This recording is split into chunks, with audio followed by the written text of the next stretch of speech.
Aquí te voy a contar unos pasos muy sencillos donde no se te va a garantizar que vas a ganar el proceso, pero la demanda sí va a quedar totalmente coherente los hechos con las pruebas, que es lo que fundamentalmente buscamos. Si tú tienes coherencia entre hechos, pretensiones y pruebas, tienes todos en un proceso.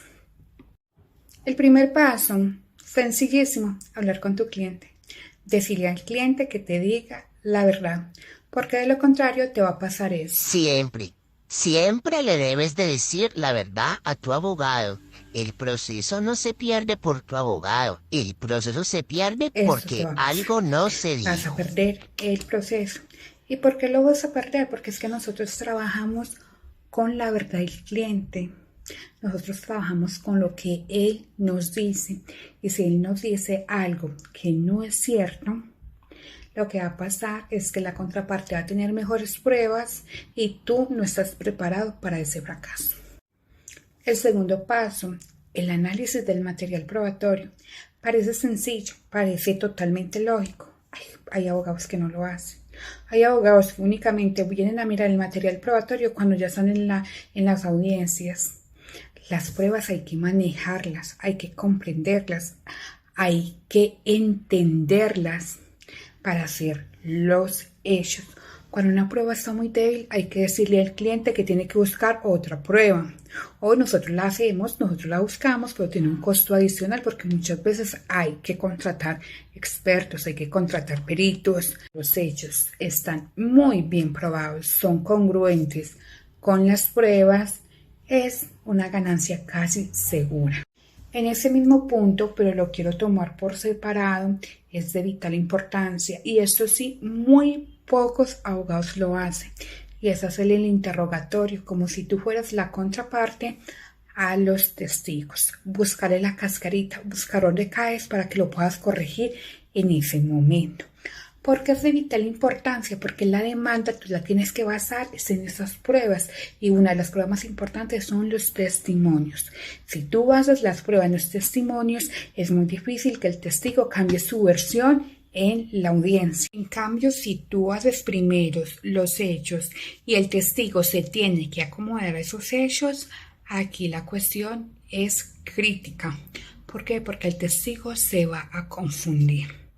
Porque el testigo no solamente va a responder tus preguntas, sino que va a responder las preguntas del juez, pero sobre todo va a responder las preguntas de la contraparte. ¿Qué hace el juez cuando pregunta? Aclararse dudas.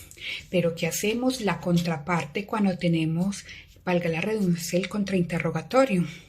Vamos a hacer preguntas que en muchos momentos van a llegar a parecer crueles y el testigo se va a quebrar.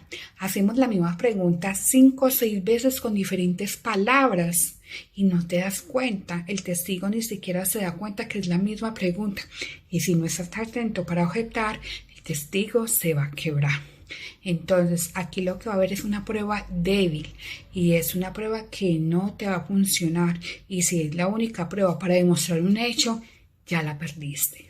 Pero que el material probatorio sea débil no es tu único problema. Aquí pueden haber dos sanciones muy graves. La sanción al testigo. Recuerda que el testigo en el interrogatorio está jurando por sus creencias religiosas, por sus creencias de vida que va a decir la verdad. Pero detrás de eso viene una sanción penal de 6 a 12 años por un falso testimonio. Y la segunda sanción es para nosotros como abogados. Nosotros no podemos intervenir, tenlo en cuenta, no arriesgues tu tarjeta profesional, no podemos intervenir en los testigos. No le podemos decir al testigo, mira, tú vas a decir esto, esto, esto y esto. Claro, podemos hablar con el testigo, lo podemos hacer de pronto para explicarle la dinámica y para que no diga que recuerda, pero es mucho más fácil cuando tú ya tienes el testimonio de él, que ya hablaste con él y lo escribiste, es más fácil mostrárselo, decirle porque no lo estás influyendo, ahí lo que le estás es recordando lo que él alguna vez te dijo, pero nunca le digas a un testigo qué debe decir en audiencia. Te pueden sancionar y la sanción es la exclusión de la tarjeta profesional por un tiempo limitado y nosotros podemos perder 6 meses si nos va muy bien de procesos, de audiencias, eso no vale la pena. El tercer paso que es fundamental, el tercer paso que es muy importante es no abrirnos de más, no hablar mucho en los hechos. Hay demandas que tienen 20, 24 hechos y solamente son relevantes 3. Hay demandas que tienen párrafos larguísimos, media hoja, y solamente son relevantes 3, 4 renglones. Al juez no le interesa tu vida, al juez no le interesa la vida del cliente, y mucho menos la tuya, porque hay abogados que ponen la vida de ellos. Al juez le interesan los hechos concretos en un proceso, hasta se aburren leyendo eso. Ahora, cuando tú hablas mucho en una demanda, abres un boquete gigante, donde el otro abogado se puede aprovechar y pedir material probatorio, confundir a los testigos y confundir a tu cliente. No hagas eso. Cuarto, lo contrario al anterior. Hay pretensiones en una demanda que no tienen hechos que los fundamentan. Hay pretensiones que no tienen pruebas que los fundamentan. Tú lo que vas a contravertir como abogado de la parte demandada son los hechos y te vas a oponer a las pretensiones. Ahora, si una pretensión no tiene un hecho que lo fundamenta, ¿qué es lo que pasa? No, el juez no la puede decretar. ¿De dónde salió esta pretensión? ¿De qué hecho? Tú a mí no me puedes coger por sorpresa. El demandante no puede coger por sorpresa al demandado diciéndole, sí, esta prueba, ¿y de dónde salió el hecho?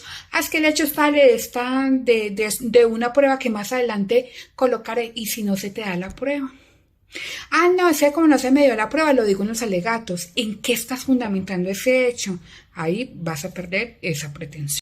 El quinto paso, estudia, lee jurisprudencia. Eso lo hago yo. Cuando yo no manejo un proceso, cuando yo no manejo un tema, cuando no lo he manejado muchas veces o es nuevo, yo lo que hago es leer jurisprudencia. Y de allí no solamente ya tienes la base para el alegato y la base para una posible apelación, sino que allí en las jurisprudencias se traen los hechos y las pretensiones, y allí tú puedes coger esos hechos y esas pretensiones que fueron relevantes para los magistrados y colocarlas y adoptarlas en el escrito de la demanda. Eso sí, recuerda que los hechos y las pretensiones son diferentes en cada caso concreto. Por eso es que te digo, no utilices minutas. Ahora, yo no te digo que las minutas sean malas. Hay demandas tan bien hechas, pero excelentes, de abogados muy buenos. Tenlas en cuenta. Hay fundamentos de derecho, eso sí lo hago yo muchas veces, buscar demandas, saber qué fundamentos de derecho hay.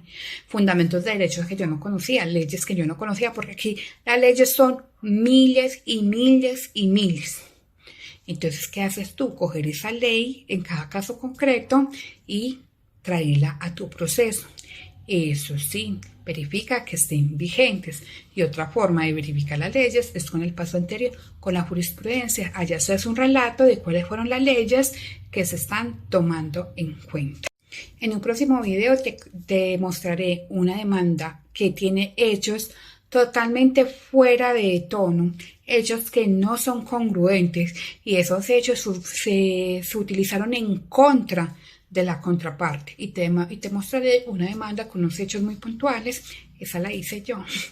Te la mostraré para que más o menos tengas una base de por qué es tan importante hacerlo de una forma muy congruente. He querido traer esta serie de videos por partes. En los próximos vamos a ver entonces cómo se hacen las pretensiones, los fundamentos de derecho, todo lo que es un proceso, para que tú tengas una idea de cómo se hace, o si ya eres un experto, también me puedas decir algo que sí me haya pasado, porque aquí lo importante es que las personas que no tengan esa experiencia aprendan cómo manejar un proceso.